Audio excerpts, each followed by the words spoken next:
आप देख रहे हैं एनवायरमेंट टुडे न्यूज।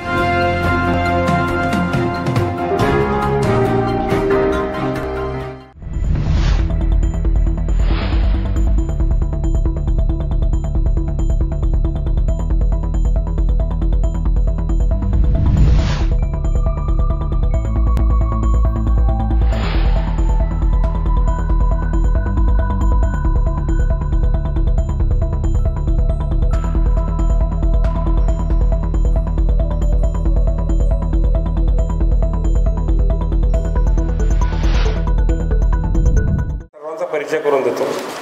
मी प्रवीण कुंटे पाटील, एनसीपीचा जिल्हाध्यक्ष आणि पार्टीचा महाराष्ट्राचा प्रवक्ता।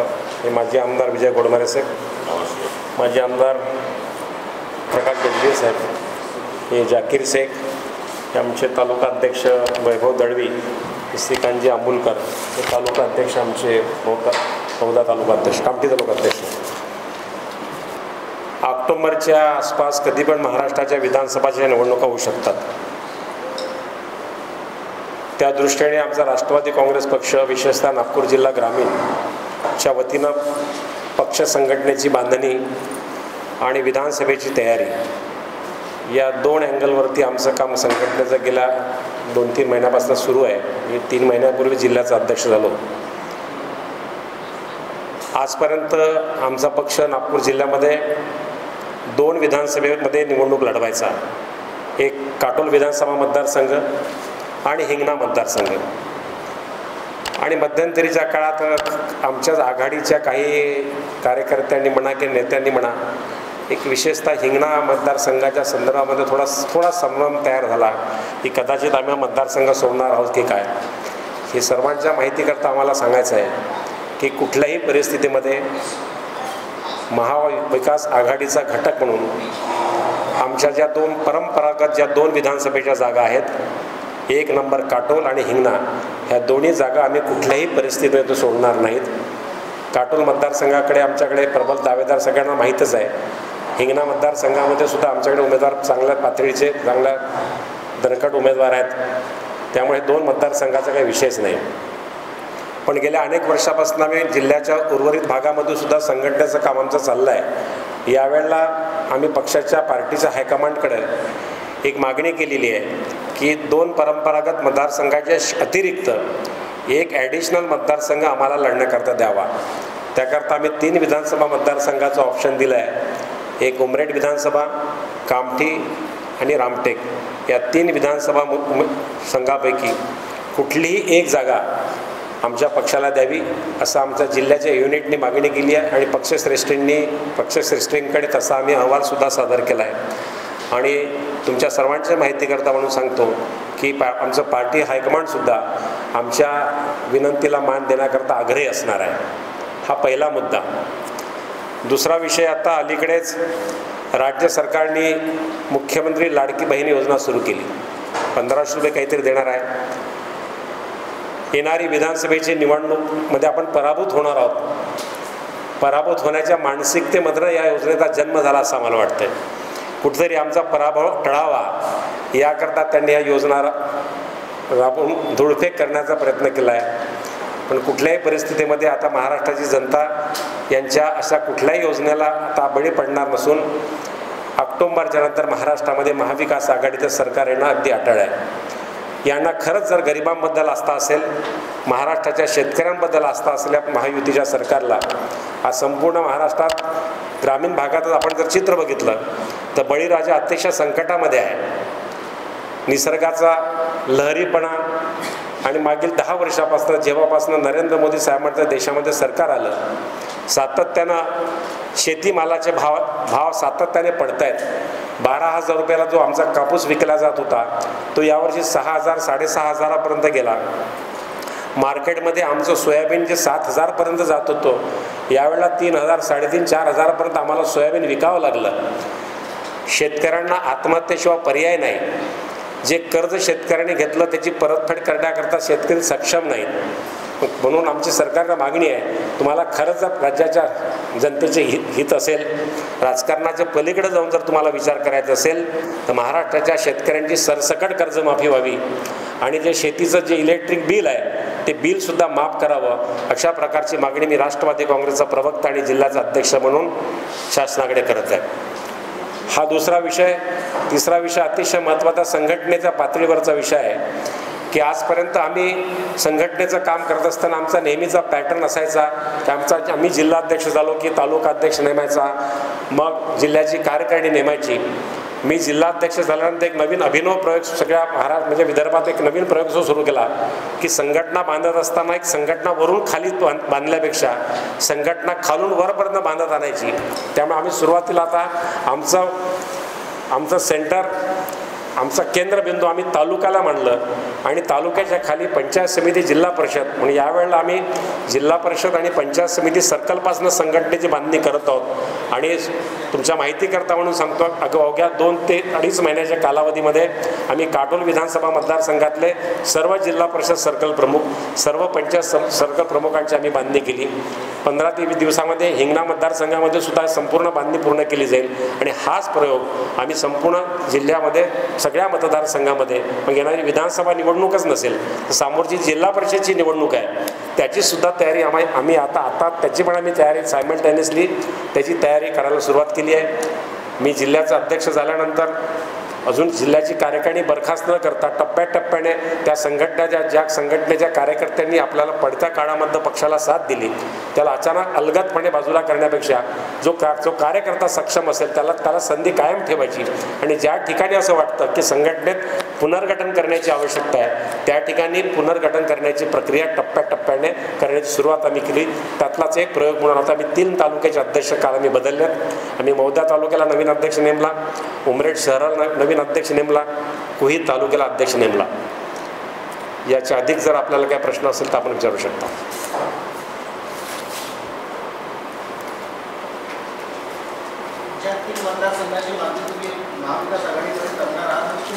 आम्ही आमच्या पक्षश्रेष्ठींकडे केली. आमची पक्षश्रेष्ठी महाविकास आघाडीच्या सगळ्या नेत्यांशी चर्चा करून त्यावर मार्ग काढेल.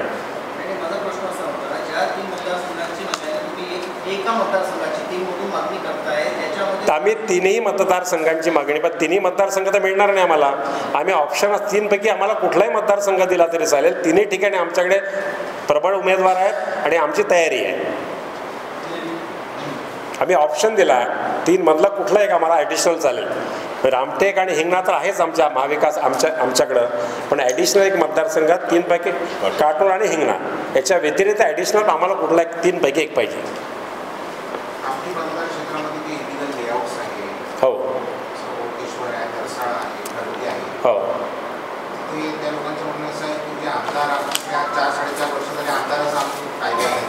बरोबर आहे. आता हा प्रश्न बघा, हो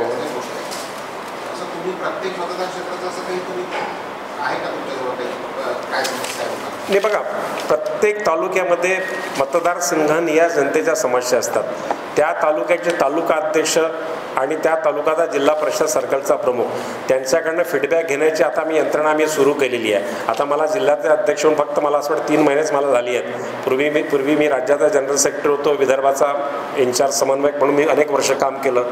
येणारे विधानसभेची निवडणूक लक्षात घेऊन पार्टी हायकमांडनी मला मुद्दाहून जिल्ह्याच्या अध्यक्षांची प्रवक्ता असताना सुद्धा मला जबाबदारी दिली. पण 3 महिन्यापासून आता जे काय संघटनेत आम्ही सूत्र, जसं तुम्ही आपण उदाहरण दिलं कामठी मतदारसंघामध्येच तो भाग येतो, तुम्ही तो सांगितला, अशा अनेक रामटेकमध्ये पण सुद्धा असे काही विषय आहेत. हिंगणामध्ये तर सर्वात जास्त अर्बन एरिया यांचा घोडमारे पाटलांचा मतदारसंघ, रमेश बंग साहेबांचा मतदारसंघ, सर्वात जास्त अर्बनायझेशन जर कुठे असेल ते हिंगण्यामध्ये आहेत. तिथे सुद्धा असे अनेक विषय आहेत. ते अनेक असे विषय आम्ही हातात शिकून आता सरकारच्या विरोधामध्ये संघर्षाची, आता शेवटी 2 महिन्यावरती आता निवडणूक आहे, संघटना प्रायोरिटी आहे, त्यात तरी पण आम्ही जनतेचे इश्यूसुद्धा घेऊन आम्ही त्या काम करणार आहोत.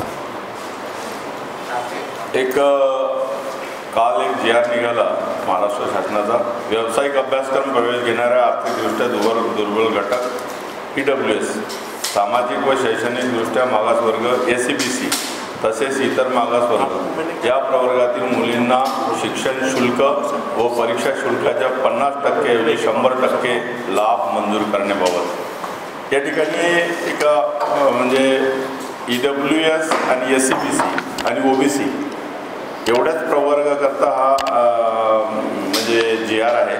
त्याच्यामध्ये मग SC, त्याच्यानंतर ST आणि मग VJNT वगैरे ह्या ग्रुपला त्या ठिकाणी वगळण्यात आलेला आहे.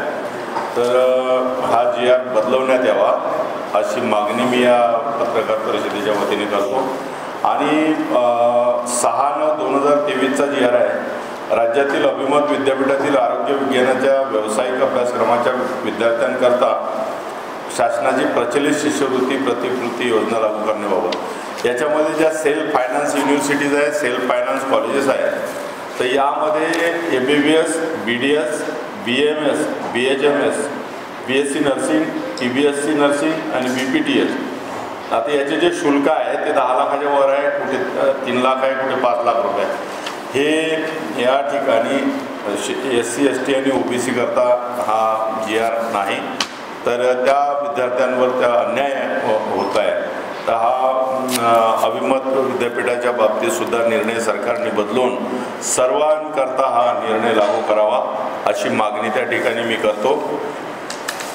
आता तुम्ही लोकांनी एक बार्टीचं आंदोलन सुरू होतं. त्या ठिकाणी 761 विद्यार्थी PhDला पास झाले, म्हणजे पेट परीक्षा, आणि त्यांना जे फेलोशिप आतापर्यंत दिली नाही.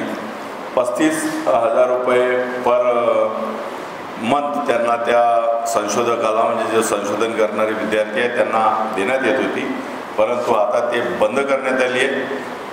या उलट सारथी जसं त्यांना तशाच विद्यार्थ्यांना PhD करणाऱ्या 1068 विद्यार्थ्यांना सरसकट फेलोशिप दिली, परंतु या 761 विद्यार्थ्यांना त्या ठिकाणी फेलोशिप दिलेली नाही. असं हे वित्त विभागाचा हवाला दिला जातो की त्यांनी वित्त विभागाने मंजुरी दिली नाही. मग दुसऱ्या त्या ठिकाणी प्रवर्गांना कशी काय देण्यात आली, हा सुद्धा प्रश्न अनुत्तरित आहे. मग हे सरकार कुठेतरी भेदभाव करते आहे आणि त्यामुळे या ठिकाणी सांगताना आम्हाला की सर्वांचा विचार झाला पाहिजे. आता लाडकी बहीण म्हटलं तर त्याच घरामध्ये लाडकी सून पण आहे, लाडकी सासू पण आहे, लाडके काका पण आहे, लाडके मामा पण आहे, लाडके दादा पण आहे. तर त्या लाडक्या आजीचं काय होणार? आता तिला त्या ठिकाणी कुठलीच म्हणजे सहानुभूती त्या लाडक्या आजी करता दादा का म्हणजे ठेवली नाही. म्हणजे हा सुद्धा अन्याय आहे. त्या ठिकाणी जी बहीण आहे ती दुसऱ्या घरची असते, पण त्या घरची सून तिला जर भेटणार नाही तर हा सुद्धा प्रॉब्लेम आहे. आणि एवढ्या जाचक अटी त्या ठिकाणी आहेत.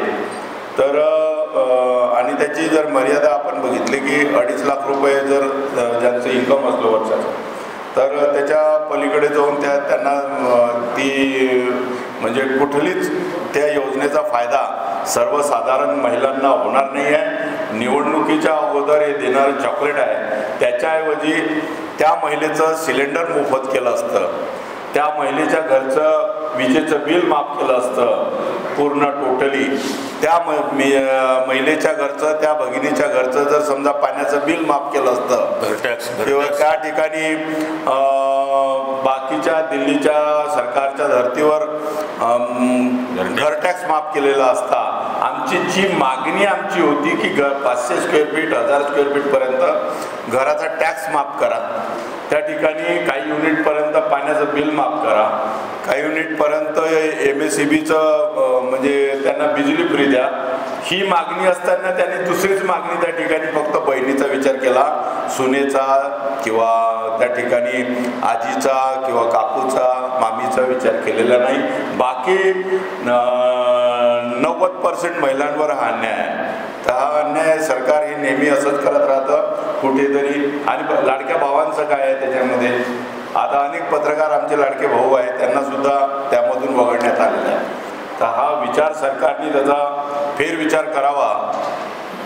आणि याच्यामध्ये मी आता बजेटमध्ये गेलो तर ज्या 95,000 कोटीची ज्या पुरवणी मागण्या आहेत त्याच्यामध्ये फक्त 25,000 कोटी त्या ठिकाणी दिलेले आहे. मग ते बाकीचे 20,000 कोटी कुठून आणणार आणि ते सुद्धा खऱ्या अर्थाने त्या महिलांच्या खात्यात जाणार का, हा सुद्धा प्रश्न अनुत्तरित आहे.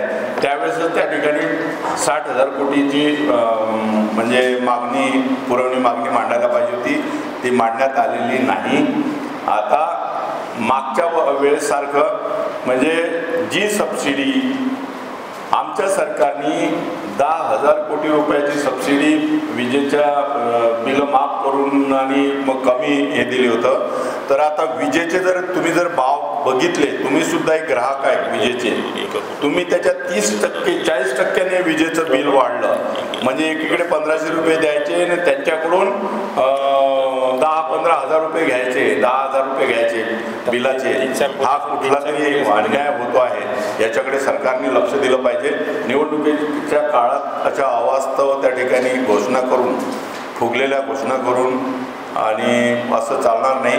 आणि निश्चितच याचा फायदा लोक त्या ठिकाणी कळून चुकलेलं आहे की याच्याऐवजी जर आम्हाला त्या ठिकाणी चॉकलेट दिल्यापेक्षा जर समजा आमचे विजेचं बिल, पाण्याचं बिल, प्रॉपर्टी टॅक्स त्या ठिकाणी माफ केला असता तर बरं झालं असतं. झोपडपट्टीवासी त्याच्यावर येतच होतो मी. एक स्मार्ट मीटर त्या ठिकाणी येणार आहे. प्रीपेड मीटरला आमचा विरोधच आहे. त्याला ते विजेचं मीटर जे आहे त्याच्यावर येणार होतो मी. कायमची पॉलिसी रद्द करायला पाहिजे. ते प्रीपेड मीटर आहे, स्मार्ट मीटर आहे आणि स्मार्ट लोकांच्या खिशामधून पैसे काढणे, लोकांच्या खिशामधून जबरदस्तीने पैसे काढणे हा त्या ठिकाणी प्रयोग होणार आहे. त्यांनी आता सगळ्या भगिनीचे स्मार्ट मीटर त्या ठिकाणी आम्ही लावणारच नाही. तर ही योजना आणली असती तर चांगलं झालं असतं. मग ते मीटर त्यांच्या घरात नाही लावायला नको होते. तर हा सुद्धा म्हणजे आमची मागणी आहे की ते त्या प्रत्येक ज्या महिलेच्या घरी तुम्ही 1500 खात्यात टाकणार आहे त्याच महिलेला त्या विजेचं बिल सुद्धा माफ करणार आहे, अशी योजना त्यांनी आणावी अशी विनंती सरकारला आहे. महत्त्वाचा विषय आहे की सन्माननीय अर्थमंत्री ज्या पक्षाचं नेतृत्व करतात त्यांच्या पक्षाचे 35 आमदार असे आहेत ज्या 35 आमदारांच्या मतदारसंघात या मागच्या लोकसभेच्या निवडणुकीमध्ये सपशेल मागे आहेत. म्हणजे आताच 35 आमदार त्यांचे पराभवाचे छायेत आहे.